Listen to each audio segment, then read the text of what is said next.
Je suis en cours de finalisation d'un film de communication d'une société de production de spectacles et chansons pour enfants et je désire en faire un DVD.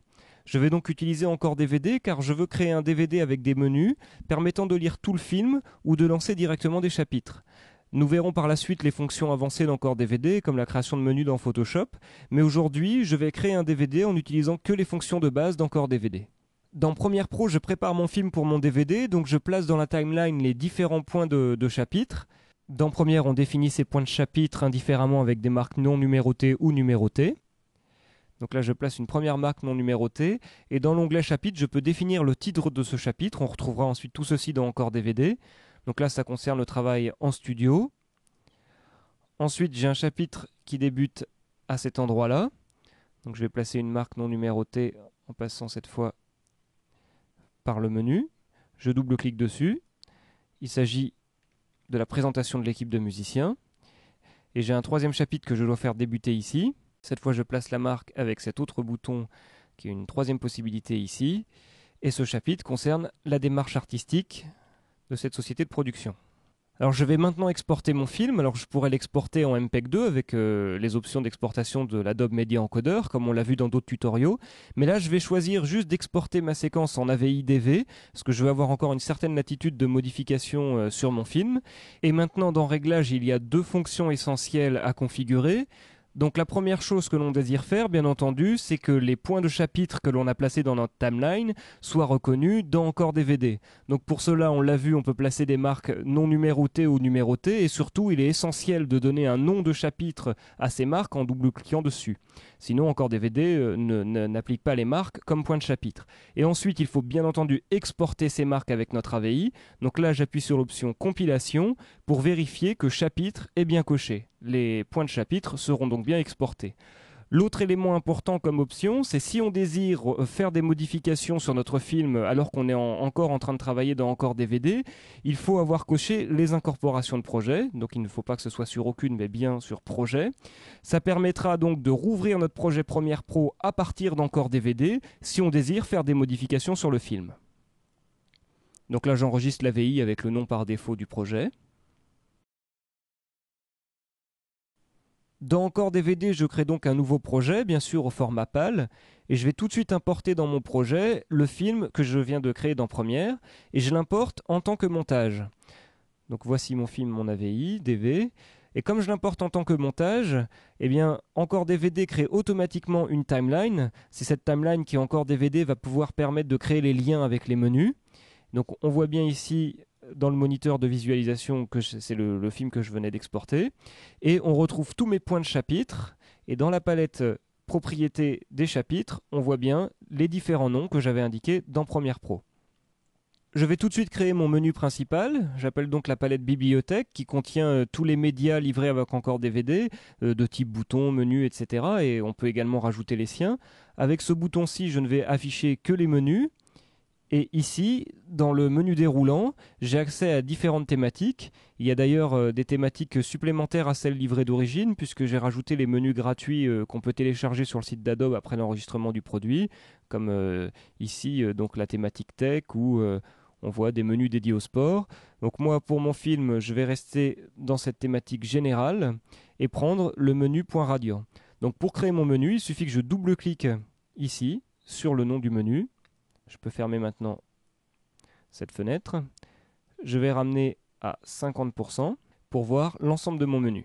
Donc le menu se compose ici d'éléments graphiques que je vais personnaliser en changeant le texte et également des boutons que l'on va programmer par la suite. Donc pour changer le texte, je choisis l'outil texte.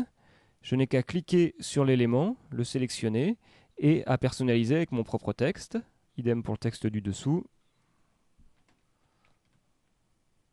Je vais maintenant déplacer mes textes pour qu'ils rentrent dans les zones admissibles. Donc j'affiche les zones admissibles.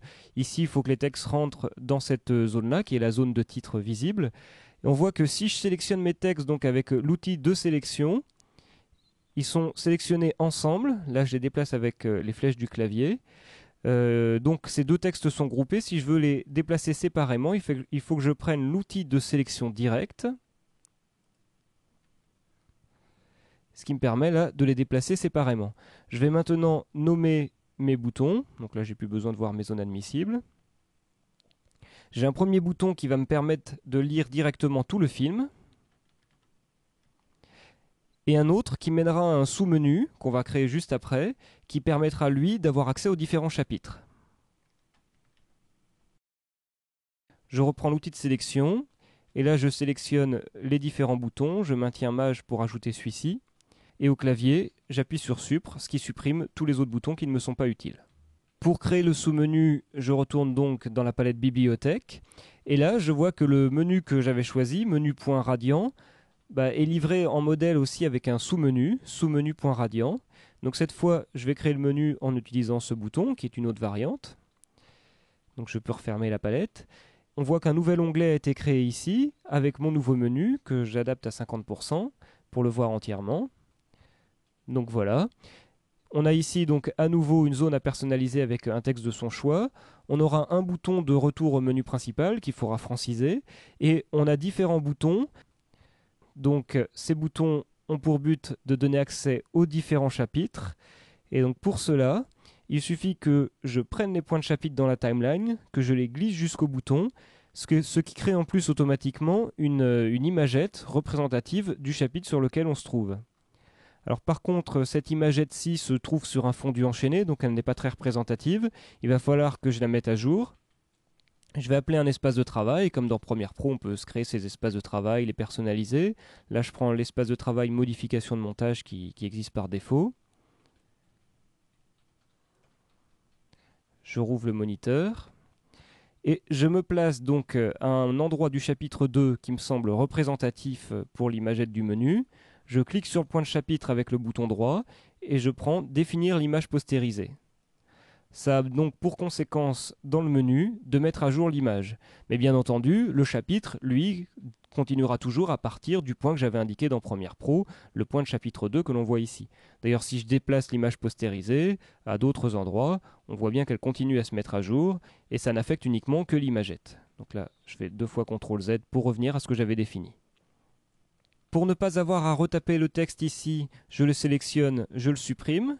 Je retourne dans mon menu principal où je sélectionne également le texte. Cette fois par contre je le copie, je reviens dans mon menu secondaire, je le colle et il ne me reste plus qu'à le placer en m'aidant à nouveau des guides. Pour finir, je francise ce bouton, retour menu. Pour finir ce menu, il faut aussi que je supprime ces boutons-là qui ne me sont pas utiles. Je les sélectionne, Supr au clavier, et que je mette les bons noms de chapitres en dessous les boutons.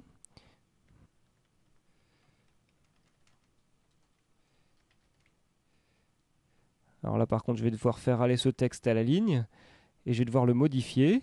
Heureusement, j'ai la palette caractères ici qui s'est mise à jour automatiquement, qui va pouvoir m'aider. Je peux donc centrer mon texte. Créer un interlignage peut-être un petit peu moins important, je vais le ramener à 24. Je reprends mon outil de sélection directe. Je déplace mon texte et je vais faire de même pour les autres boutons. Maintenant que j'ai créé mes 2 menus et ma timeline, c'est l'occasion de voir dans les palettes de médias comment les choses sont présentées. Dans cette première palette projet, on retrouve l'ensemble des médias qui vont composer le DVD. Donc actuellement, on a la timeline qui contient cette AVI, ainsi que nos 2 menus. Si j'importe des musiques ou des images complémentaires que je veux insérer dans mes menus, on retrouvera ça dans cette palette principale. Grâce au bouton en bas, on peut décider d'afficher ou de masquer certains éléments en particulier. Donc là, par exemple, tous les éléments sont pour le moment affichés. Donc je les désactive tous.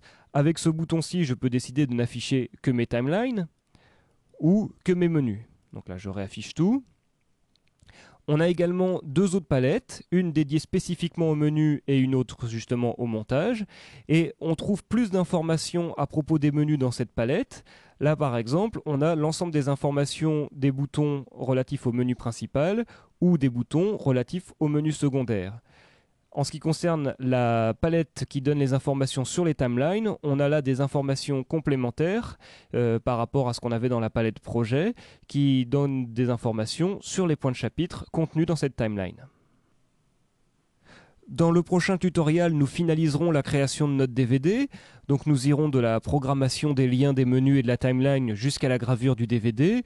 Et entre autres choses, nous verrons l'aperçu en temps réel du projet, la vérification du projet pour être certain qu'il ne comporte pas d'erreur. On pourra voir également tout ce qui concerne les options d'encodage audio et vidéo. Et on pourra aller un petit peu plus loin dans la personnalisation de nos menus.